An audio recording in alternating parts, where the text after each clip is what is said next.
Today on Florida Sportsman Project Dreamboat.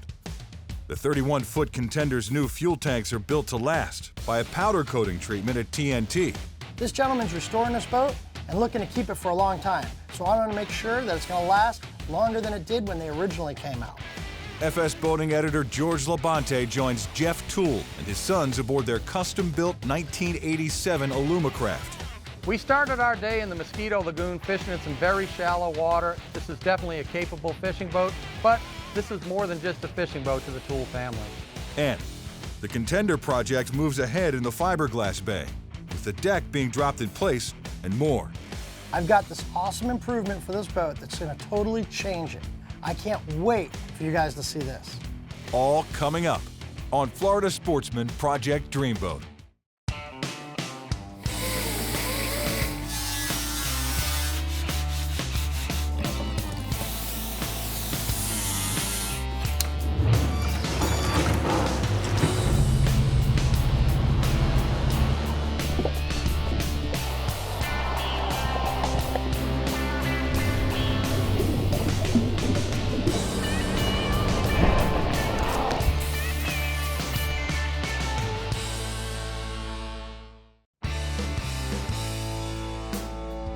All right, so we've got this 31 Contender in the shop. It initially was coming in for fuel tank repairs. Right before coming in, it went through a hurricane. So now it ended up with a whole bunch of other items that need to be done. But the first thing that we wanted to attack was de-rigging this boat and getting the fuel tanks taken care of. Now, when I brought these fuel tanks up to TJ, I made sure that I told him I wanted to get them powder coated. Now, there's a good reason to powder coat these tanks. They're actually going to be sealed up. All the aluminum is going to be protected from the elements. After Roberto puts them in and I glass them in, there's only going to be so much area that's exposed, and that area that's protected by the powder coating is going to last much longer. This gentleman's restoring this boat and looking to keep it for a long time, so I want to make sure that it's going to last longer than it did when they originally came out. To begin the powder coating process, the team at TNT starts by thoroughly washing the new tanks with a chemical pretreatment, followed by a final scrub down with soap and water to give them a clean, unobstructed surface for coating. Once complete, the tanks are rolled into a heavy-duty oven that's preheated to 400 degrees Fahrenheit to evaporate any remaining water. During the 5-minute drying period, the technician ensures the powder coating booth is free of debris, loads the material into the spraying machine, and tests the gun for proper flow and charge. Then, the tanks are removed from the oven, placed in the booth, and the process of coating the tank begins. Because of the powder's unique physical properties, a process called electrostatic spray deposition is used. The spray gun applies an electrostatic charge to the powder particles, and the metal parts being coated are grounded, in turn, attracting the particles and creating a bond. Here, the spray booth has been grounded, and only metal has been used to hang the tanks, supplying the needed negative charge. During this process, it's critical a full, even coat is applied. Additionally, since non-grounded parts cannot be coated, overspray and waste are almost non-existent. After a full coat is applied, the tanks are placed back into the oven. Here, the freshly applied powder begins to melt, creating a chemical reaction that forms a hardened surface, more durable than any standard paint. After baking for 12 minutes, the tanks are carefully removed and checked for full coverage. Once a high-quality bond and application has been confirmed, they're complete and ready for pickup once cooled. While unique color options are available, tanks are commonly coated in a variation of white for ease of cost, availability, and maintenance. Powder coating ensures the metal underneath will stand up to the rough saltwater environment, adding function and style. This is one of the reasons I love working with TNT. When I drop off a project and a job and I tell them I need it right away, they make it happen. They called me just after a few days and told me the tanks were ready to be picked up, powder coated and all. I sent Robbie up to go pick them up. Now they're ready to get back to the shop, put them in the boat, and Roberto can move forward with his work. All right, so it was time for Roberto to put the tanks in the boat, and before he can actually set them in, he cuts out some wool spacers and sets them on the bottom of the tank. The purpose of that is so that the tank floats off the bottom of the hull and the aluminum is not rubbing against the hull fiberglass. That's going to allow the pour foam that we drop down to insulate and secure, lock the tank in place with to get up underneath the tank. Once that's done, the tank's foamed in, it's locked in place.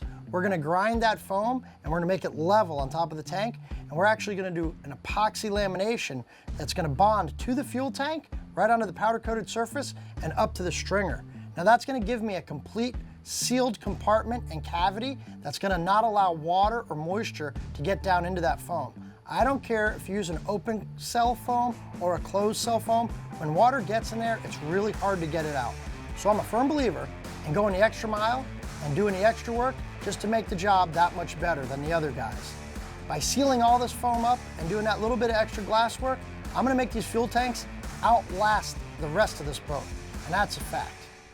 When we return, FS boating editor George Labonte joins Dreamboat owner Jeff Toole and his sons aboard their custom-built 1987 Alumacraft in this week's One Man's Dreamboat segment.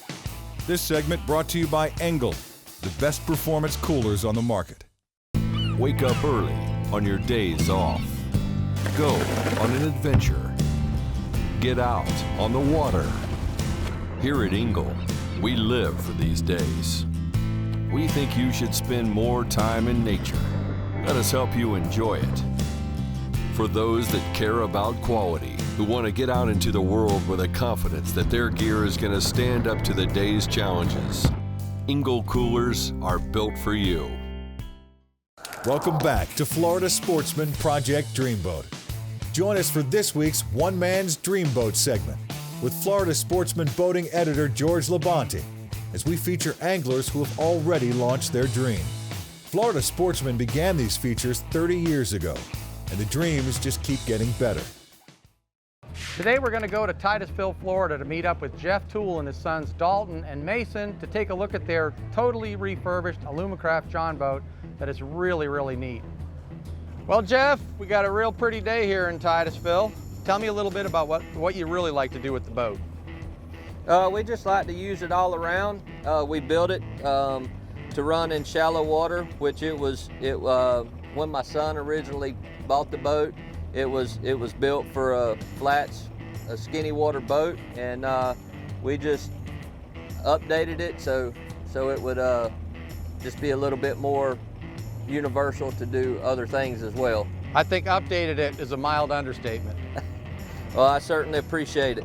We started our day in the Mosquito Lagoon fishing in some very shallow water. In fact, we sat next to them in a micro skiff flats boat in super shallow water, and that boat with 3 people on it handled it very well. This is definitely a capable fishing boat, but this is more than just a fishing boat to the Toole family. It's a 1987 Alumacraft 16-foot John boat. Well, this boat was originally bought by my oldest son.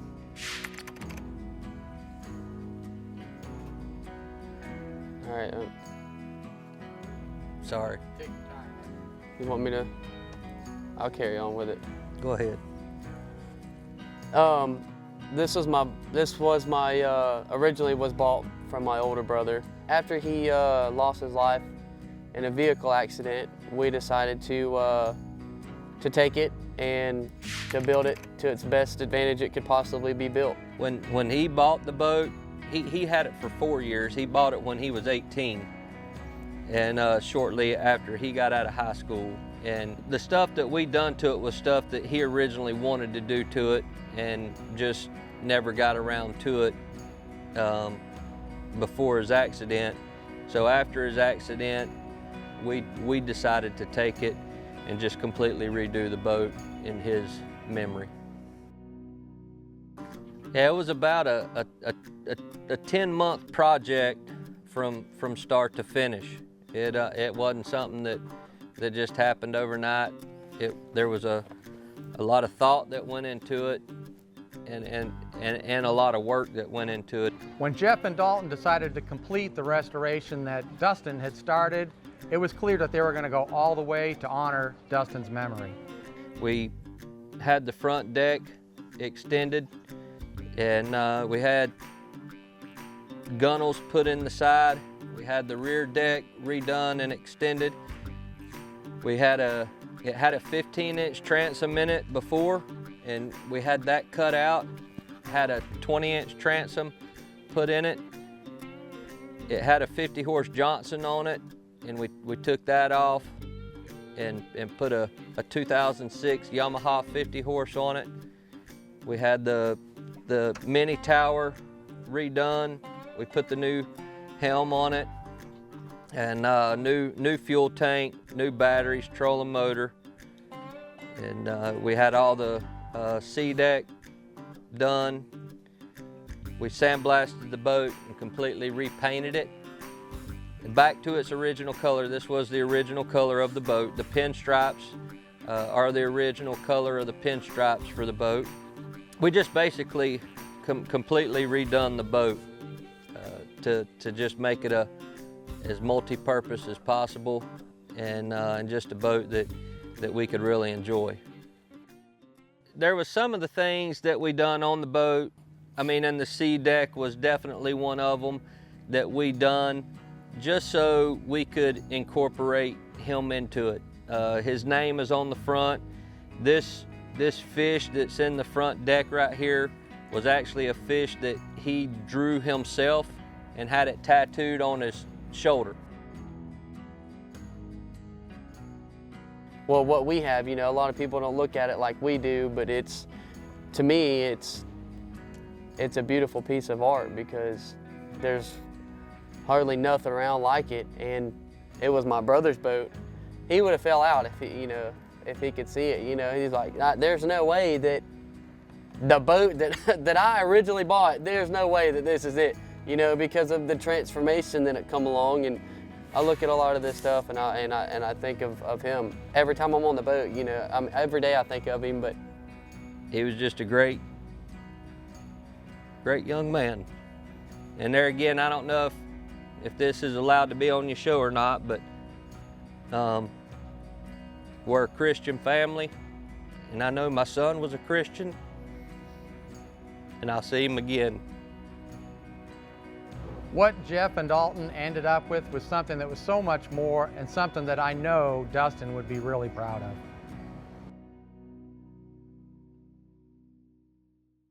When we return, the 31-foot Contender project begins to come together in the fiberglass bay at MCU.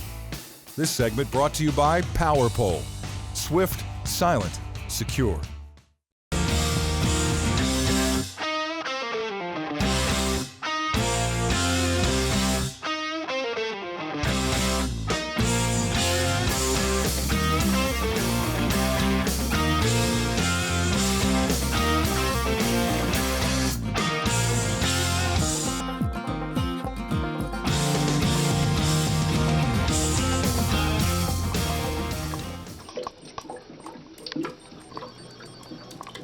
Welcome back to Florida Sportsman Project Dreamboat.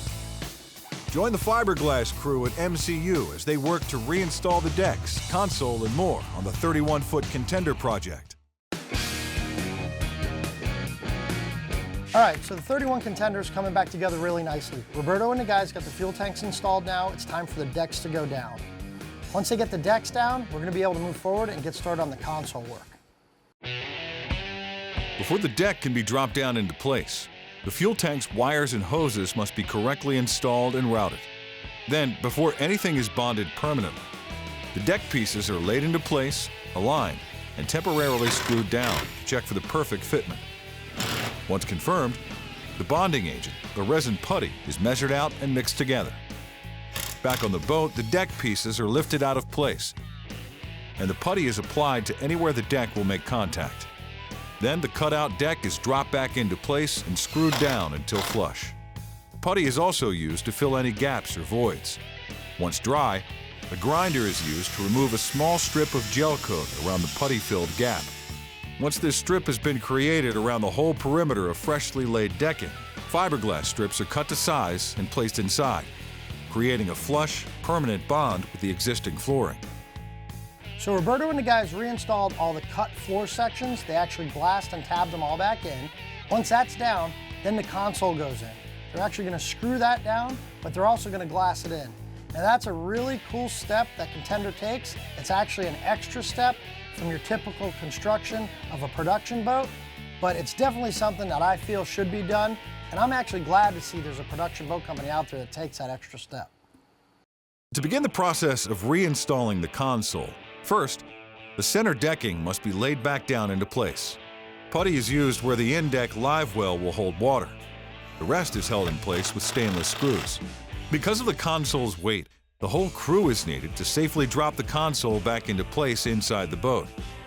Before it can be secured, its exact prior location must be determined and marked. Then the console is lifted, putty applied to where it will mate with the deck and carefully drop back into place to align with the markings. Screws are used to further secure the console into place. Then high-density foam is cut to size, allowing for easy lamination, adding extra strength. These foam pieces are covered with fiberglass strips, resin, and putty, then left to dry. After sanding, white gel coat is used to paint over the new fiberglass inside of the console. Using a simple roll and tip method, the gel coat lays down smoothly, giving the installation a complete look and feel. All right, so now that the decks are in, the console's in, the boat's really coming together. And I'm starting to have a vision. I'm starting to see things I didn't see at first. I've got this awesome improvement for this boat that's gonna totally change it. I can't wait for you guys to see this. When we come back, the crew at MCU has their hands full, from Intrepid repair work to custom Grady White enclosures. This segment brought to you by Taco Marine, innovative quality products with extraordinary service. The following is presented by Taco Marine. Right here is why all the long hours. This is your escape. Fishing is your passion. It's time to turn out, set out, clip, raise lines, raise fish. Raise your heart rate. Raise your opportunities. Only with Taco Grand Slam outrigger mounts and telescoping poles. For the finest, most reliable outrigger systems made, go to tacomarine.com. Welcome back to Florida Sportsman Project Dreamboat. Join the crew at MCU as they put in overtime, working to knock out an Intrepid insurance claim and a custom enclosure on an offshore-bound Grady White. I got a call from a customer. He actually keeps his boat down in the Keys, and he needed to get a new windshield replaced for the hurricanes because his windshield got broken from a flying coconut, of all things. We went down, we picked the boat up, we got it up to the shop, and then we had a punch list of items we wanted to address. And then we can move on to the other problems on the boat.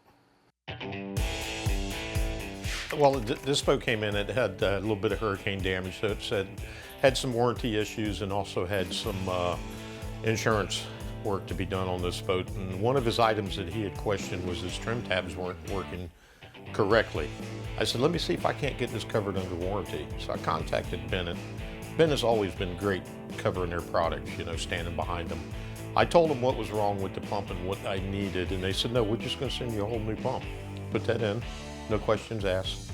Once I unboxed the pump, I went ahead and filled this pump because there was gonna be hard access to fill this pump once it's in place. You know, it could be done, but then I would make a mess in the build. So I went ahead and filled the pump on my bench. It just, you know, speeds up the process.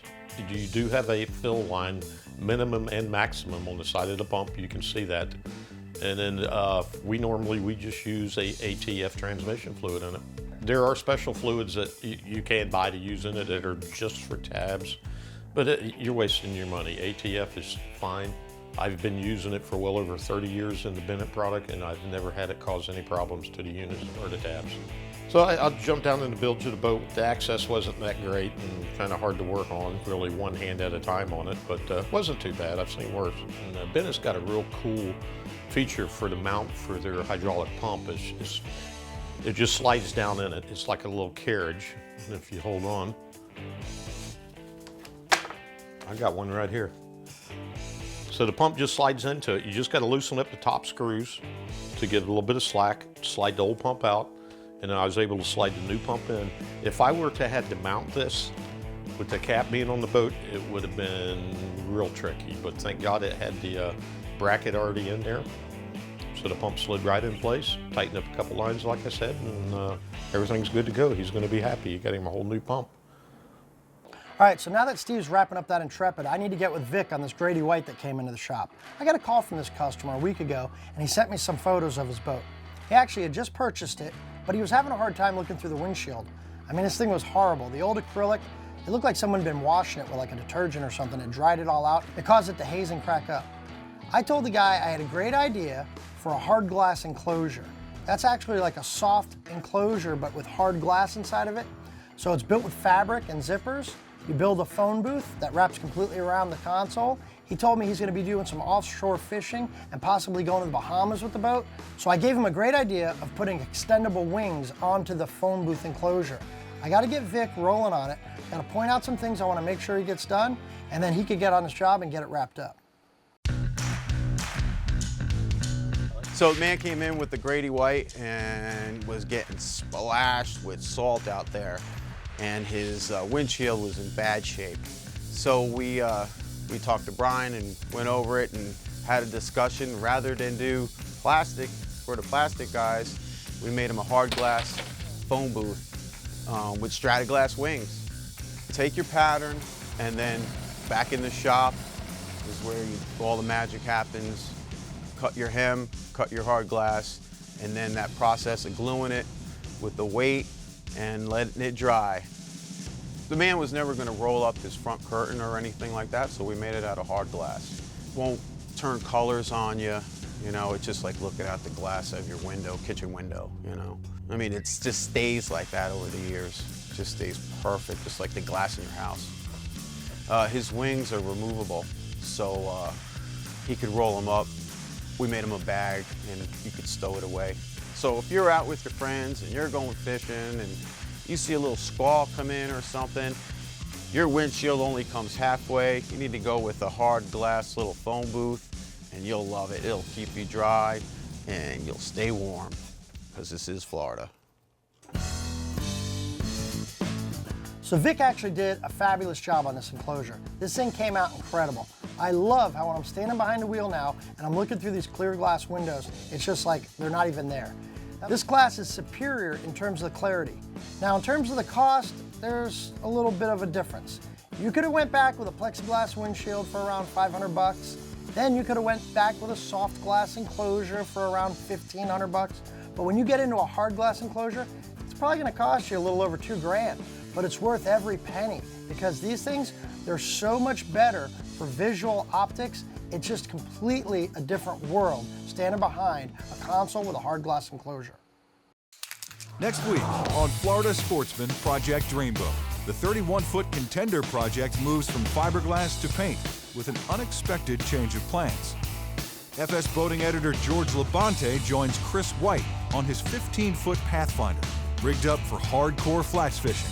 And Brian meets with the owner of a rundown 20-foot Paramount, who's looking for some serious upgrades. The filming of Florida Sportsman Project Dreamboat has been shot on location at Marine Customs Unlimited. You dream it, we build it.